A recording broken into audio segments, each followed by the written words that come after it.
Well, guys, just to give you a quick heads up, we are casting the FnaticRaidCall Invitational #2 right now. It's an awesome tournament currently going on in Korea. We have the round of 16 here today on Sunday. All the round of 16 matches are going to be casted by myself and Todd. And tomorrow, all of the players that reached the round of 8 will meet at the Fnatic team house that was currently set up just recently. And we will have an awesome tournament. This is the second round of 16 game between Maru and Leenock. We have a best of 3 into the top right of Cloud Kingdom. Our Zerg player for FXO in the red color starts. This is Leenock for you. And at the bottom left we have Maru starting for the Prime team in the blue colors. Terran player that recently reached Codas. Very, very impressive. He's only 14 years old, which is kind of insane. So, yeah, pretty awesome. And with me is Todd. Gas first? Yeah, gas first. Is that standard? Like we saw Rain do that, but I thought it was just like kind of a cheese build, but Maru is doing exactly the same. Well, Maru is actually known for his cheeses. Oh, so okay. He's actually a player that... He showed that he can play the macro game as well, but he's also known as a player who would play cheese as well. Gas first is not really standard, it just enables you to get your tech earlier into the picture, and what we usually see with the gas first is a second refinery, so that there's a Banshee play. It's going to be interesting to see what exactly he's up to. With the positioning of the barracks, he is also just able to kill the Overlord if it's over here. We have a little bit of a very early drone scout here for Leenock, just to have a quick look what's happening. He might be able to put some pressure onto the barracks here. The SCV already has to pull off, losing some building time here. And yeah, the SCV up there doing a bit of scouting, gonna be able to see that expansion. He actually went hatch first. And the barrack is kind of proxied, like could we see a marine rush? Since he went gas first and he's already mined a lot of gas, I'm guessing not. I think what he's going for is, usually Zerg players on this map try to position the Overlord right here so that they have a good look. So if you place the barracks down at the low ground, you can just simply build 2 marines, position one over here, one on the other hand, and with the barracks you gain vision onto the high ground, take down the Overlord, and it's just so annoying. Saw it now. My guess would have been that he makes those buildings here. You know, you need 3 buildings like this to block the ramp, and then he will make an expansion behind it, just harass with Salients, and have a wall made already from his buildings for his expo. And with him building now the factory at the low ground as well, this is a little bit weird. To me, for right now, this does not make any sense. If he's really completely blocking off here, as you just suggested, that might probably be the reason why. But at this point, he does not achieve anything with the building placement. To the top right now we have Leenock also with the first set of queens. He will probably build now a spine crawler as he sees that there's a factory. The factory is ready, and here's the barracks now. Exactly here at the low ground. Should have seen the Overlord already. I would be surprised to see a marine building. Really low HP, almost died. I think it was at 1 HP. So yeah, Leenock playing a little bit with fire here. Yeah, definitely, especially with the Hellions. You don't want to lose a drone early game. No, I don't want to lose anything. And we have creep being spread and the spine crawler ready. No marines, not a single one being built, because we have now another reactor for double reactor factory Hellions. Wow, sick. And the Overlord can see it. But Leenock already started like to put down 1 creep tumor, so if my calculations are correct, he should reach Maru's base in 5 minutes. Unless those Hellions prevent it too nicely. Oh, and the Hellions trying to run by into the main. Leenock didn't make that many Zerglings, and he's still not making any more. This might do quite a lot of damage. Both of his queens were down his ramp and not blocking.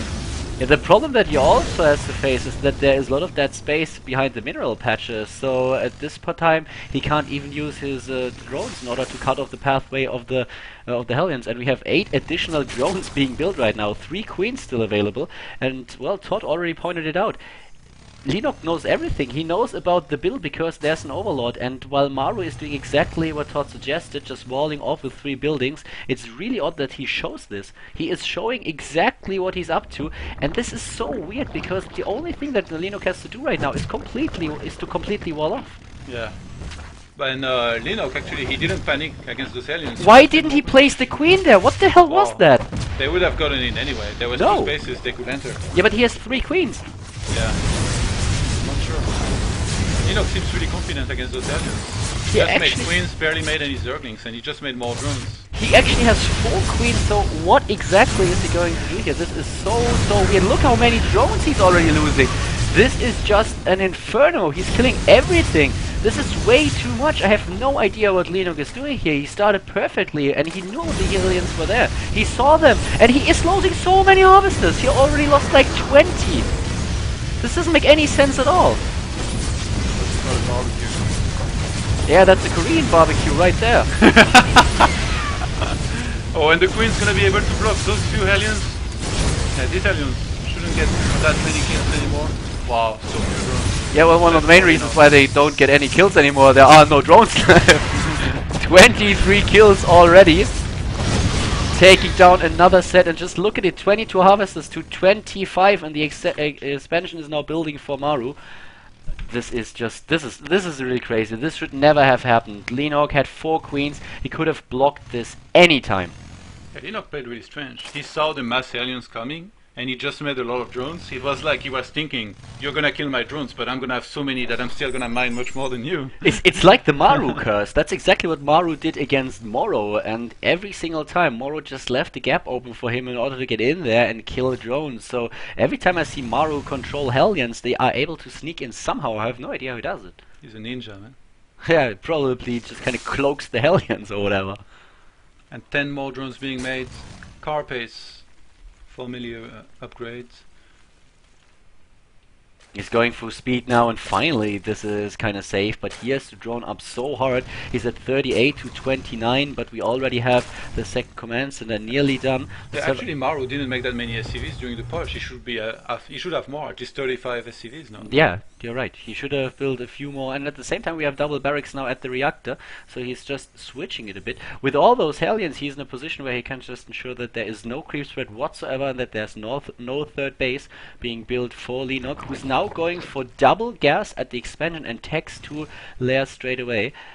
This position, I would not be surprised to see Mutalisk. Last game we've seen Lucky with the upgrades for ground and going for infestation pit, but with the game as it evolves right now, I would not be surprised to see a spy attack. What's Leenock style CVT? Does he play Mutas mainling more, or Infestor, or is he? It like kind of depends on the map. I've seen him to play against MVP, for example, a lot with Mutalisks as well, but depending on the map, he goes for Infestation Pit too. For example, on Antigua, it makes a lot more sense to go for Infestors with Zerglings and transitioning Jewels, which he's done in the past as well.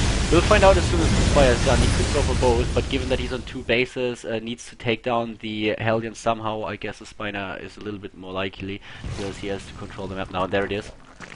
Okay, he just made Baneling Nest to be safe against any kind of attack, and he's gonna go for Mutas. Is that it? Oh, Maru lagging a little bit. Please don't drop. Yeah, that would be unfortunate, but I don't think it's going to happen. Okay, nice. And actually Leenock, he still has vision. Can we see the vision, the exact vision of that Overlord? Okay, he sees one of the barracks. He just has, he can assume that the other one is a reactor barracks as well. Are very smart, actually, scanning the high ground. That is very nice by Maru here. He realized that Leenock was trying to spread creep down the edge. And now we also have the bailing speed upgrade, for exactly the reason that Todd just mentioned. He knows that there's going to be some kind of bio follow-up to it, so going for the not only the bailing nest, but the speed immediately upon reaching there makes a lot of sense for him now.